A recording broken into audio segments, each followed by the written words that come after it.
Boa tarde, pessoal.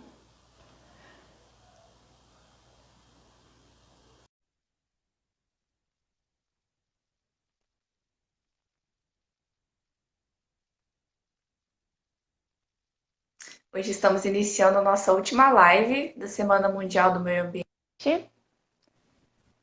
com o professor Alexandre Swarovski, da Universidade Federal de Santa Maria. Boa tarde, professor.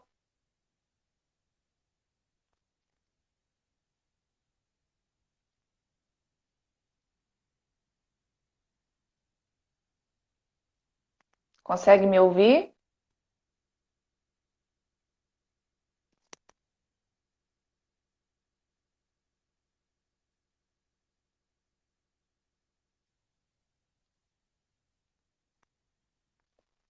Parece. Alexandre, consegue me ouvir?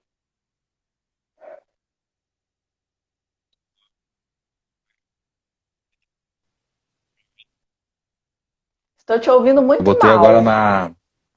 nos dados, só tirei. E agora melhorou um pouco.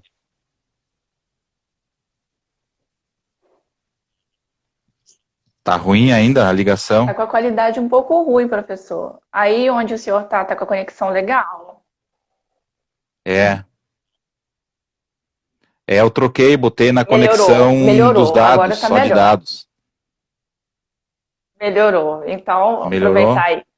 Eu tirei do Perfeito, Wi-Fi. melhorou. Então, primeiramente, quero agradecer a sua presença, viu? Em nome do GetESA. Nós estamos muito felizes com a sua Tá bom. presença hoje num dia tão Aham. importante, né? Que hoje é o Dia Mundial do Meio Ambiente. Então, Pois é. fique à vontade para se apresentar, falar um Uhum. pouco sobre o seu trabalho. Fique à vontade. Eu também agradeço o convite.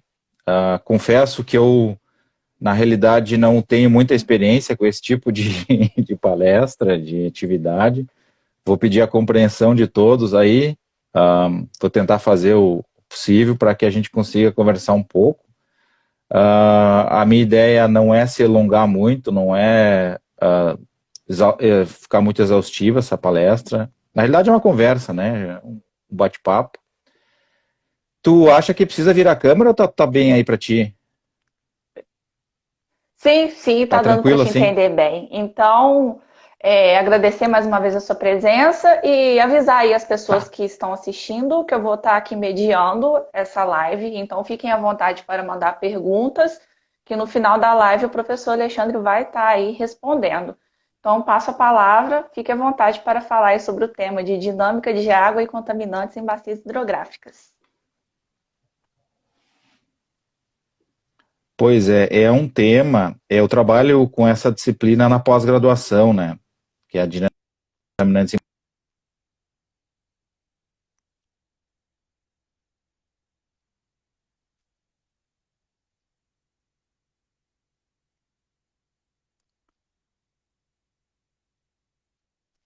uma pincelada, assim, fazer um bem geral, né, para que vocês, quem estiver assistindo, na realidade tenha mais dúvidas do que saia com soluções, né? Então a gente vai estar fazendo esse arrazoado aí, né? Primeiramente eu queria me apresentar, então eu sou o professor Alexandre, da Universidade Federal de Santa Maria, do Departamento de Engenharia Sanitária e Ambiental. Eu leciono as disciplinas de solos, geoprocessamento e, como eu tinha comentado, a disciplina de dinâmica de água e contaminantes na pós-graduação. Eu também sou presidente do Comitê de Gerenciamento da Bacia Hidrográfica dos Rios Vacacaí e Vacacaí-Mirim, então a gente trabalha com a gestão das águas também, né, de uma forma integrada. Eu coordeno o Fórum Gaúcho de Comitês de Bacia Hidrográfica, também no sentido de fazer essa gestão das águas. Eu sou de formação, sou engenheiro agrônomo, eu tenho doutorado em ciência do solo pela Universidade da Califórnia, em Davis, né? Eu atuo na área acadêmica desde o ano de 2002, né, quando eu ingressei no Centro Universitário Franciscano, no antigo curso de Engenharia Ambiental. Ainda não era ambiental e sanitária, era só ambiental. Foi um dos primeiros cursos do país, aí a gente ajudou a organizar, a montar e fazer acontecer. Então, eu lecionei as disciplinas relacionadas à água, meio ambiente, hidráulica, hidrologia, mecânicos fluidos. Eu coordenei o curso de Engenharia Ambiental na Universidade Franciscana de 2010 a 2018. Aí, em 2018, então, eu ingressei na Universidade Federal de Santa Maria.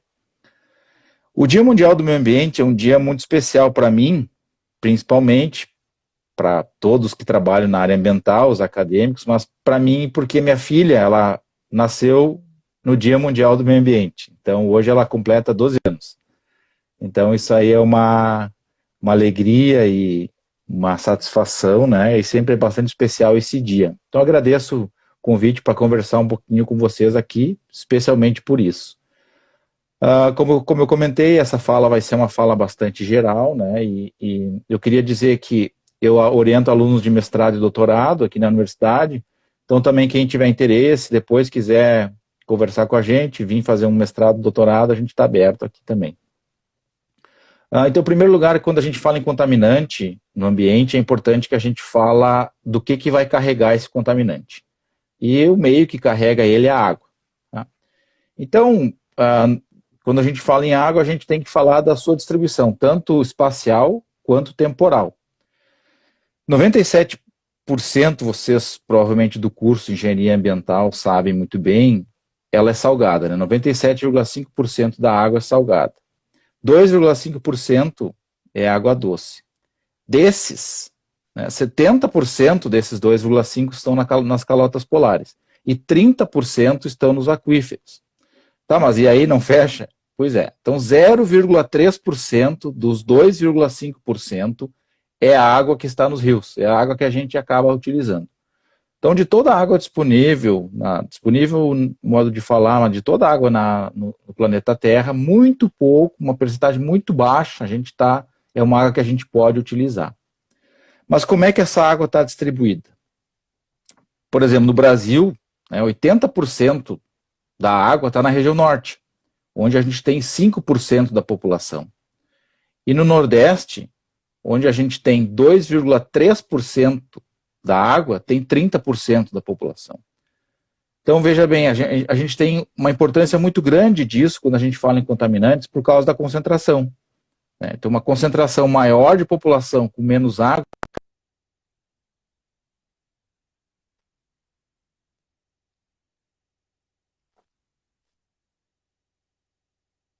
geografia. Numa questão temporal, a gente tem que ver que a gente tem invernos chuvosos ou tempos chuvosos e verões secos. Então também dessa forma a gente tem concentrações bem maiores em tempos secos e concentrações mais diluídas, como a gente diz, em tempos úmidos. Então isso é muito importante quando a gente fala em contaminantes, entender essa diferença, essa dinâmica. Ou eu tenho mais carreamento também no tempo mais chuvoso do que no tempo seco. Tá? Mas de outra forma, a gente tem a questão do consumo de água, que é também importante a gente ressaltar. Há 100 anos antes de Cristo, o homem consumia aí 12 litros por dia. Hoje a gente está consumindo 800 litros por dia. Por que é importante falar isso? A gente está tirando água que estava num aquífero, que estava mais parada, e está fazendo ela circular mais. E, claro, vai se contaminar mais. Então, essas questões são bastante importantes. E onde é que a gente usa essa água? A gente usa essa água preferencialmente na agricultura, segundo dados, né? Doméstico, indústria, mas principalmente na agricultura, que é uma fonte muito potencial de contaminação. Então, nesse contexto de distribuição, é importante destacar o ciclo hidrológico, né?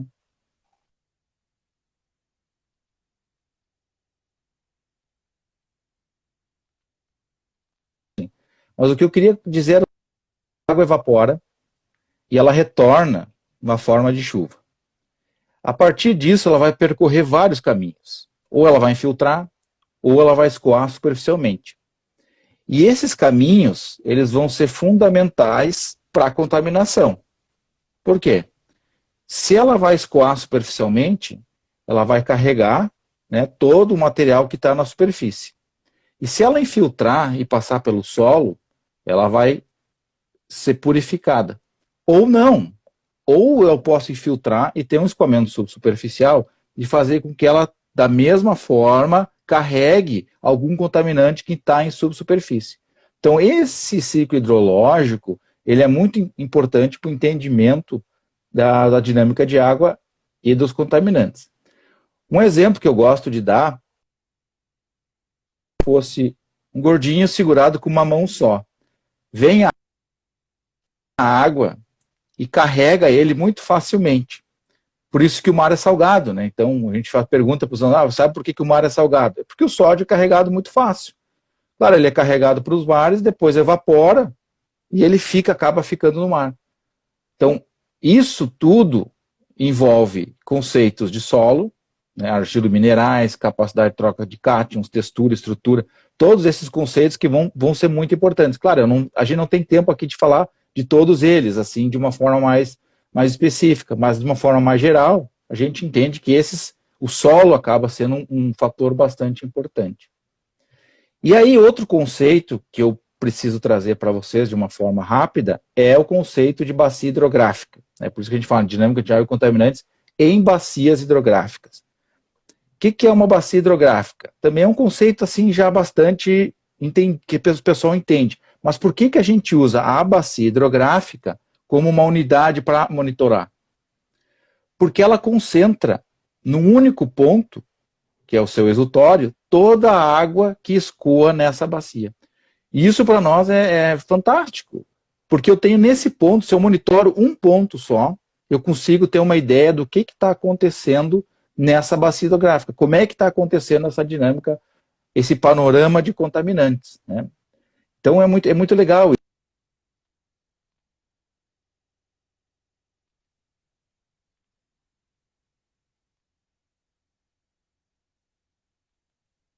Professor, eu não consigo te ouvir.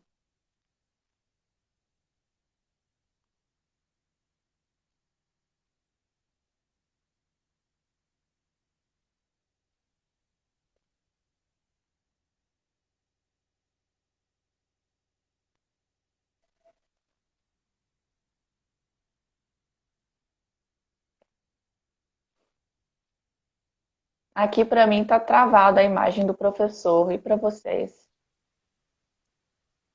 Professor, consegue me ouvir? Sim, travou. Travou? Sim, eu consigo. Eu consigo te Ah, ouvir, sim. sim. Tu tá perfeito. Parece que está melhorando agora. Uma pessoa aqui comentou que está vendo a sua imagem É. deitada, que para mim também está aparecendo. Aí, se o senhor conseguir virar a câmera, Como é também que eu faço travou de novo. mesmo? Parece que está bem ruim a sua Aqui. conexão, Alexandre. Está bem Eu tô com travada.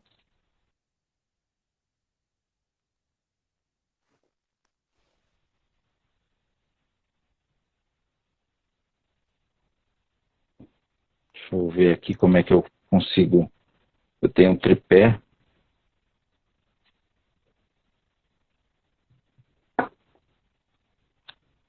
Eu vou tentar deixar o celular parado aqui.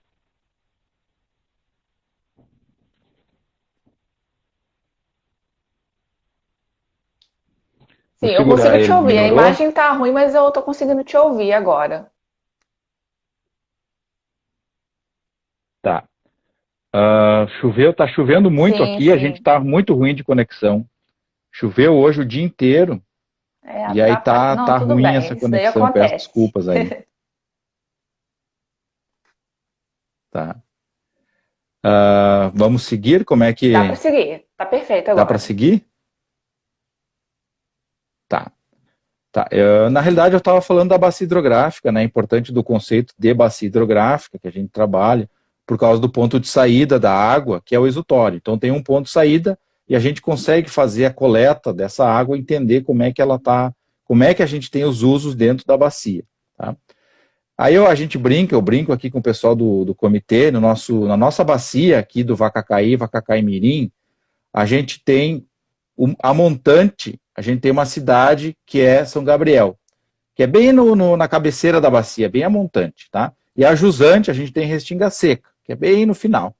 Então a pessoa que faz um xixi lá em São Gabriel, acaba essa água indo lá para Restinga Seca, né? É um conceito bem básico, mas é muito importante, né? Então lá a Restinga Seca, que usa essa água para abastecimento público, acaba tendo que fazer um tratamento, né? para retirar esse efluente que foi depositado por São Gabriel. Por isso é importante esse conceito de bacia hidrográfica, né? Outro contaminante do arroz, por exemplo, lavouras de arroz que têm a montante vão largar os seus agrotóxicos, seus agroquímicos nessa água e vão ser carreados até a jusante, até a restinga seca.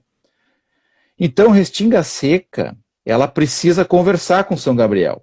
Ela precisa fazer essa gestão integrada para que São Gabriel consiga fazer melhor, né, que ele tenha uma melhor destino dos seus efluentes. Porque igual vai chegar lá em restinga seca essa água. Né? Então aí a gente fala, e a floresta inofensiva, que é uma floresta de pinos que só tem matéria orgânica.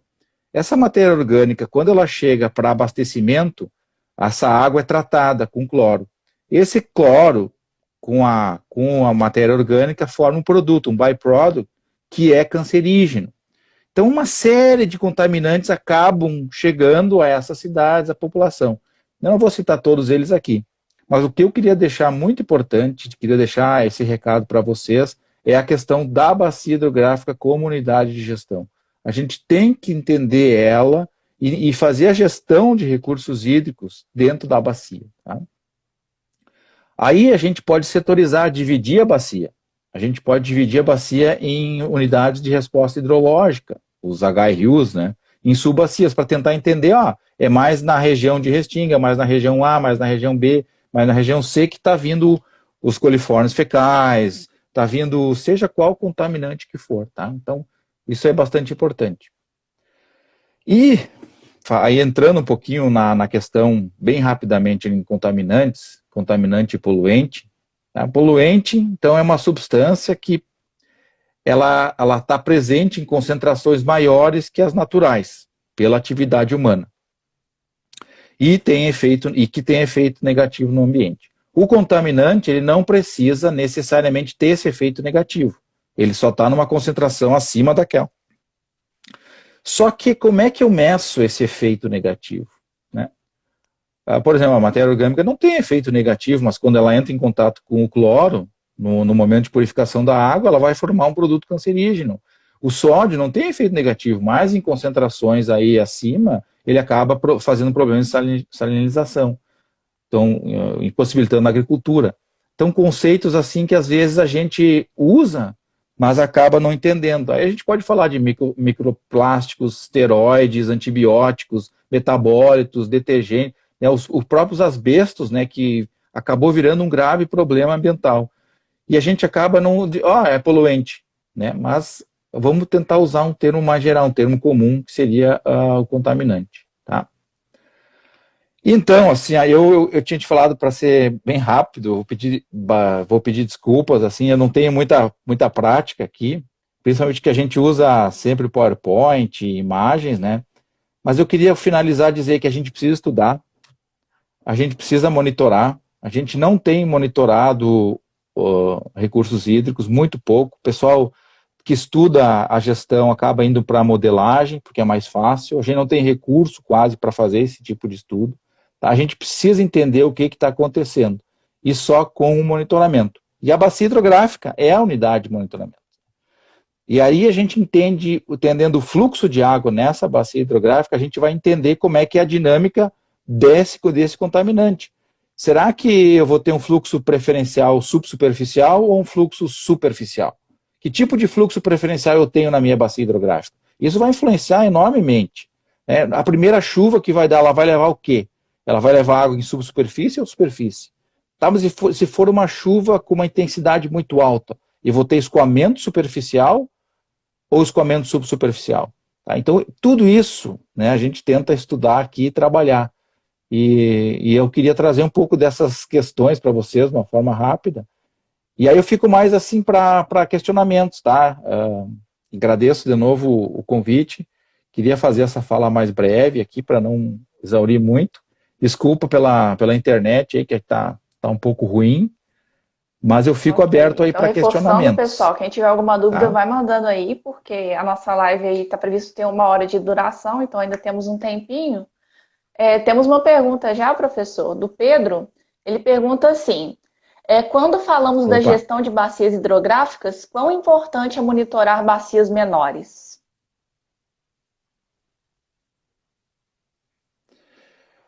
As bacias maiores nos dão uma ideia mais geral do que está acontecendo, certo? Então, uma bacia grande, como uma bacia do Uruguai, por exemplo, se eu monitoro o exutório da bacia do Uruguai, eu vou ter uma ideia geral dessa bacia, mas eu não vou ter especificamente das regiões hidrológicas que estão afetando essa bacia. Por exemplo, eu tenho uma fonte muito grande de coliformes numa região X dessa bacia. No final, eu vou estar monitorando, no exutório dessa grande, vou estar monitorando esse coliforme, mas eu não vou saber a fonte dele. Por isso a importância de monitorar as bacias menores. Aí eu vou nessas bacias menores e acabo descobrindo a minha fonte. E aí eu tenho uma ação específica sobre essa fonte, né? Então é muito importante monitorar bacias menores. Mas nós nem monitoramos bacias maiores, né? Então isso que é muito triste isso. A ANA tem um sistema de monitoramento, mas ele é pequeno, ele é incipiente ainda. A gente precisa saber o que está acontecendo. Principalmente para quem faz a gestão de recursos hídricos, né? Se a gente não sabe o que está acontecendo, não Certo. tem como fazer a Outra gestão. pergunta aqui do Geoportal FJF, eles perguntam quais são os principais contaminantes nos dias de hoje e o que eles causam. Olha, tem uma série de contaminantes, né? Mas eu diria o seguinte, que os químicos utilizados na indústria agropecuária, na agricultura, são contaminantes bastante importantes, né? Principalmente porque eles acabam sendo bastante silenciosos e muitos deles não conseguem ser excluídos da água tratada. Então a gente acaba consumindo esses agrotóxicos. Claro que se eu tenho épocas de diluição com bastante chuva, diminua a concentração deles. Aí diminui o efeito. Mas em épocas de concentração alta, eles vão ter um efeito bastante forte, né? E é um tema que não é muito estudado. As pessoas parecem que não sei se tem receio, o que acontece, é um tema que não é muito estudado, deveria ser mais estudado. Eu diria que um outro contaminante bastante importante hoje são os farmacêuticos, né? Os hormônios, né? Toda essa questão aí dos farmacêuticos, né? Que acabam também, da mesma forma, sendo muito pouco monitorados. A gente não sabe o que tem nas águas hoje nossas. Eles não são, o tratamento de água não retira ele quando é feito, né? Feito os tratamentos. E então é bastante grave esse tipo de contaminantes, né? De outros contaminantes, seriam os comuns, nutrientes, né, eutrofização, mas os mais gerais. Eu diria esses dois hoje seriam na minha opinião, né, seriam os Perfeito. mais graves. Outra pergunta aqui do Gabriel, ele pergunta assim, ó, não sei se cabe no tema principal, mas a Baía de Guanabara tem chance de ser despoluída? O senhor sabe quais são os principais contaminantes que são jogados lá? Vou te pedir desculpa, mas eu não sei, não conheço os contaminantes que estão na Baía de Guanabara. Também não tenho conhecimento, né, se dependendo, né, dependendo do contaminante, tem chance de ser despoluída sim, mas Não, sem problemas, não realmente saberia foge te um pouco dizer. do tema, né? Mas a gente agradece pela pergunta. Né? Outra pergunta aqui do É, Pedro. Ele pergunta assim, de é. forma geral, como a sazonalidade afeta a concentração dos contaminantes? Foi uma pergunta muito boa que o Pedro fez, assim, porque você imagina em períodos de pouca chuva, a gente tem uma concentração maior desse contaminante no ambiente, né? E num período de muita chuva, maior diluição, então acaba acarreando mais esses poluentes. Só que a gente tem que entender também, à medida que eu tenho mais chuva, eu tenho maior transporte de contaminantes. Então, quanto mais chuva eu tenho, eu vou ter um maior deslocamento desse contaminante em direção a rios, corpos d'água, etc, etc, etc. Isso vai fazer uma influência muito importante. Então, o monitoramento ele tem que ser contínuo. Ele tem que ser em épocas de fluxo maior e em época de fluxo menor, para eu tentar entender essa dinâmica. Mas a gente não consegue nem monitorar semanal, mensal, às vezes nem uma amostra por ano. Nós deveríamos fazer amostragens aí uma periodicidade muito grande. numa chuva, por exemplo, num evento de chuva único, eu vou ter uma variação do fluxo de contaminantes nas minhas águas de uma forma enorme. Eu vou ter em picos junto com o fluxo de água e recessões junto com o fluxo de água também. Só que até onde vai essa concentração, essa pluma de concentração? Até onde que eu tenho isso? Então eu preciso estudar, eu preciso entender. Eu vou ter a primeira chuva, vou ter a segunda, vou ter a terceira, eu preciso monitorar isso. Tá? Então por isso a sazonalidade é muito importante que a gente tenha esse conhecimento junto Certo. com o E monitoramento. mais uma pergunta aqui da Ariane. Ela pergunta quais os parâmetros para a escolha dos pontos de monitoramento de um corpo hídrico.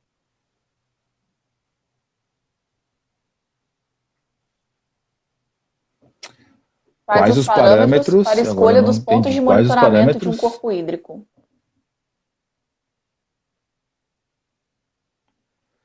Olha, o primeiro deles é que ele complete, que ele feche o exutório da bacia.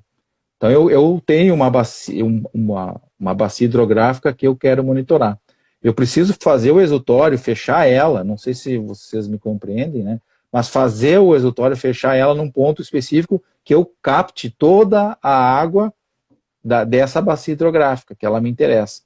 Então, primeira ponto importante na escolha é exatamente esse, eu tentar entender o que eu quero monitorar, né? O que a minha bacia está representando. Então, esse é um outro ponto que a gente poderia falar muito, o tamanho da bacia hidrográfica. Qual é o tamanho que eu quero? Uma bacia pequena, de 2 hectares, de meio hectare, né? Ou eu quero uma bacia grande? Eu preciso tentar entender o médio dessa bacia, né? O que é melhor para eu monitorar? Tá? Então, isso é uma questão bastante importante. Qual o tamanho da minha bacia hidrográfica para o meu monitoramento? Aí sim entra a questão da pergunta lá. Mariane. Como é que é o nome dela? Isso. Ainda em Mariane. relação à pergunta do Pedro, professor, sobre a sazonalidade, ele está perguntando se o senhor sabe indicar estudos estatísticos Aham. que correlacionem as concentrações dos contaminantes com a vazão.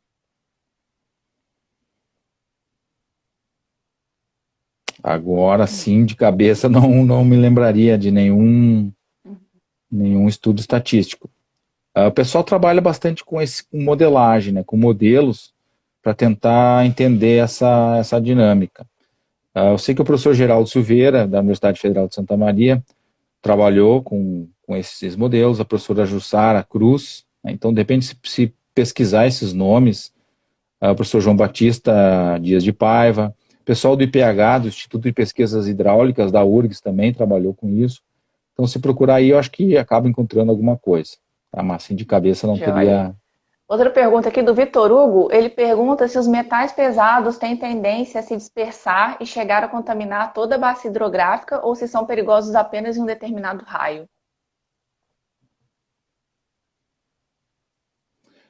Não, claro, com certeza, dependendo do metal, ele acaba se deslocando de uma forma bastante rápida e contaminando toda a bacia hidrográfica. É um outro grande fonte de contaminação hoje em dia, né? Os metais pesados, os metais, né, que são oriundos muitas vezes de indústrias, de extração, né, e acabam, né, em muitos casos, ocasionando bastante problemas, né.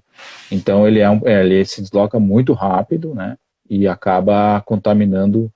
Depende do tipo de solo, depende do tipo de metal, depende da água, depende do volume de chuva, depende Sim. de todos esses Por fatores, né. enquanto ainda não tem nenhuma pergunta, né? Mas levando em conta isso que o senhor acabou de falar e o que o senhor falou lá inicialmente na sua fala, sobre modelagem é um grande aliado, né? A Uhum. modelagem no estudo das bacias hidrográficas. Aí o senhor poderia falar aí sobre alguns softwares, o que vem sendo usado? O último software que está sendo bastante utilizado é o SWAT, né? SWAT. É um software que consegue incluir tanto a parte de água como a parte de contaminantes, né? Ele é um software que é utilizado mais para grandes bacias e menos para pequenas bacias, mas já tem estudos usando ele em pequenas bacias. O único ponto que eu ressalto é o seguinte: a gente começa a usar muito software, modelo, e acaba se esquecendo de monitorar. Então, assim, a gente precisa monitorar. O modelo vai nos ajudar, com certeza, a tentar entender, mas a gente precisa monitorar, a gente precisa saber o que está acontecendo. E eu tenho visto cada vez menos estudos com monitoramento. Os modelos entraram, os softwares entraram, o pessoal é mais rápido, mais fácil, publica melhor, publica mais fácil, mas a gente precisa saber, é mais demorado, é mais custoso, né? A pesquisa com monitoramento é difícil, olha, é muito difícil, né? Eu fiz no meu doutorado, eu instrumentei uma bacia hidrográfica em Davis, na Califórnia, com 400 sensores de conteúdo de água no solo, instrumentei o exutório dessa bacia, instrumentei a entrada de chuva, a gente estudou detalhadamente toda a dinâmica de água nessa bacia. Muito trabalhoso, mas é extremamente necessário para entender. Senão, a gente fica muito sim, no é aquilo modelo, que o né? E o senhor modelo, falou, às né? vezes, é São uma caixa vários preta. fatores que influenciam que nem sempre o modelo vai prever, né? Então, com certeza é muito importante. Exatamente, é. Exatamente. E depende do que se coloca no modelo, né? A gente pode... Que às vezes tu quer uma resposta, tu pode colocar... É uma caixa preta, né? Entrada Sim. e saída. Me diz uma coisa, vocês quantos anos tem o curso Hoje aí de nós estamos engenharia fazendo 12 anos de ambiental e curso. sanitária? 12 anos. 12 Isso. anos, idade da minha 12 filha. anos, né? Estou muito satisfeita de Que celebrar essa legal, data. que legal. E esse é o diretório acadêmico. O diretório acadêmico que Sim, tem faz eventos do diretório os eventos. acadêmico e nós somos grupo de educação tutorial, né? Nosso grupo trabalha aí nos moldes do PET e do MEC. A gente Uhum, trabalha desenvolvendo pesquisa e ensino e extensão na área de engenharia ambiental e uhum. sanitária. Que legal, que legal. Qual é o Nós ano que temos vocês estão no membros de curso? diversos anos, né? Eu, particularmente, sou do sétimo período, mas temos membros do quinto, Uhum. membros do nono, é bem diversificado. É uma troca bem bacana. Que legal. E qual é a área de atuação mais do O, curso, assim, onde é que ele foca? isso, o curso está É voltado com mais para a parte efluente, com sanitária, né? Mas nós temos matérias da parte ambiental também, sanitária, tá. eletivas. É um curso bem amplo, né? Bem Uhum. multidisciplinar. Professor, chegou mais uma Ah, que pergunta legal, aqui que da joia. Rosângela. Ela Muito bom. pergunta assim: água mineral Oi. engarrafada é melhor para o Uhum. consumo no dia a dia? Quando eu estava preparando essa conversa com vocês, eu tomo água da torneira, né? Só que, se a gente for pensar, todos esses contaminantes que a gente não consegue tirar da água através do tratamento convencional, a gente fica com medo. Então, eu pensei nessa pergunta e eu acho que eu recomendo a água mineral, sim. Se bem que a água mineral também pode ter algumas substâncias que a gente não detecte, né? É, enfim, porque ela infiltra, pode ser uma lavoura que está a montante e está utilizando algum agroquímico e essa água está indo, né? Mas eu acho que sim, eu acho que a água mineral ainda é melhor hoje. Principalmente pelas formas de tratamento, né? Essa questão da matéria orgânica com o cloro é bastante grave, assim, a gente não tem muito conhecimento disso, né? Mas é um produto, um byproduct que chama cancerígeno, então é bastante grave e a água não diagnostica, as estações de tratamento de água acabam não Beleza. diagnosticando Outra isso. pergunta que chegou aqui, ó. Quais as tecnologias mais usadas para conter um eventual Uhum. acidente que libere contaminantes para o solo e para as águas subterrâneas?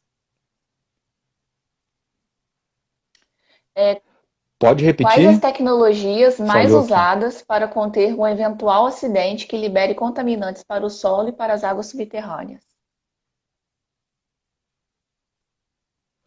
Ah, que Não, boa é o pergunta, viu? Geoportal, é um Quem é grupo o de pesquisa Guilherme? lá do FJF. É um grupo de pesquisa. Tá. Ah, o entendimento, a percepção de onde a gente está é a melhor coisa que a gente pode ter para a descontaminação de uma área? Entender a bacia hidrográfica. Para onde, se a água cair ali, para onde que ela vai? Isso é a principal coisa que a gente precisa. Que tipo de solo a gente tem? É um solo argiloso com um BT textural que vai favorecer um fluxo subsuperficial? Né? Que condições a gente está lidando? Essa é a melhor coisa que a gente pode fazer na contaminação do mar. Entender onde que a gente está.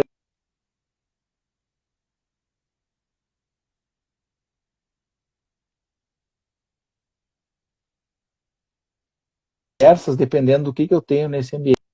Então é muito importante que a gente tenha esse conhecimento.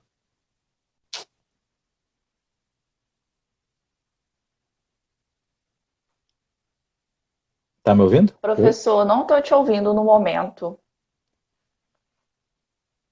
Deu uma falhada aí enquanto o senhor respondia. Falhou enquanto o senhor respondia. Se puder responder a pergunta de novo. Falhou? Não tá me ouvindo? Não, tá bem ruim. Não tá dando para te ouvir bem. Voltou? Já voltou? Agora eu tô te ouvindo. Agora Voltou? eu te ouvi. Bem ruim. Deixa Parece eu que tentar agora trocar tá ok. aqui, peraí. Melhorou. Voltou? Melhorou? Os problemas acontecem mesmo, né? Travou de novo.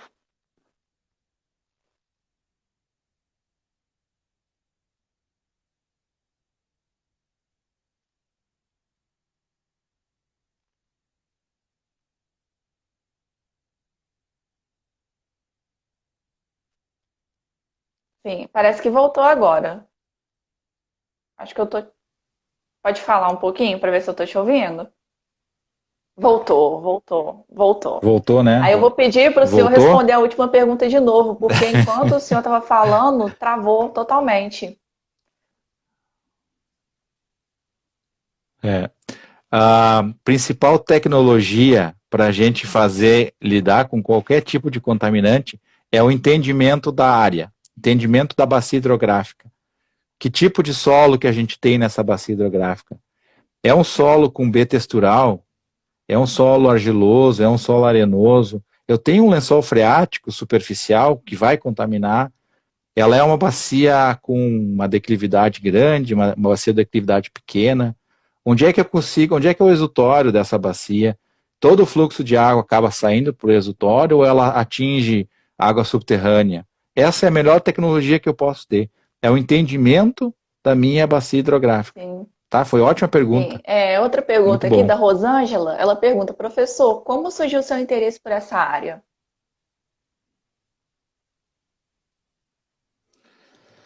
Olha, na realidade, esse interesse eu tive desde o início.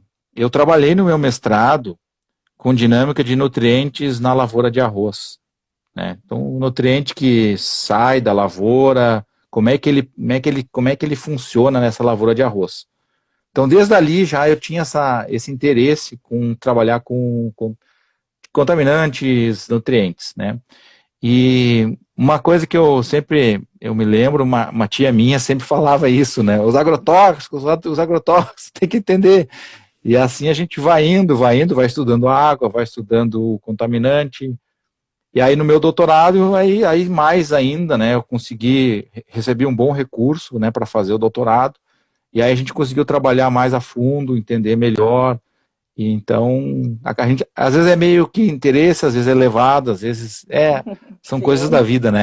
Não, professor, então, parece que finalizaram as perguntas. Então, se o senhor quiser acrescentar mais alguma coisa, fique à vontade. Eu gostaria de agradecer imensamente, novamente, esse convite de vocês, né? Dizer que é um dia bastante especial, parabenizar ao grupo de vocês por fazer esse trabalho, que é muito legal, né? Eu tenho assistido às palestras de vocês. Muitas vezes os próprios alunos estão falando e falando muito bem, né? Meus parabéns. Dizer que eu estou disponível como professor, meu e-mail, se você quiser passar o e-mail, né? A gente na universidade também, como eu falei, tem mestrado e doutorado, posso receber os alunos lá. né? Qualquer forma de responder, comunicar, a gente aí está aí para isso. Pedir desculpas pelo... Eu não tenho prática com esse, com esse instrumento, assim, a gente não é muito... Tentei fazer uma fala mais curta, mas gostaria de E as agradecer imensamente a circunstâncias colocaram oportunidade. essas novidades, né? Tanto para o senhor quanto para a gente, né? Foi o nosso primeiro evento online também, então a gente está tendo um É, retorno muito bacana, estamos com várias ideias para os próximos, uhum, mas então quero agradecer mais uma vez em nome do grupo pela sua presença, agradecer também a todos que assistiram essa live e que assistiram as lives dessa semana. Muito obrigada mesmo por esse retorno tão bacana. E é isso, uhum. professor. Então, até uma próxima, quem sabe? E muito obrigada. Muito Obrigada. obrigado.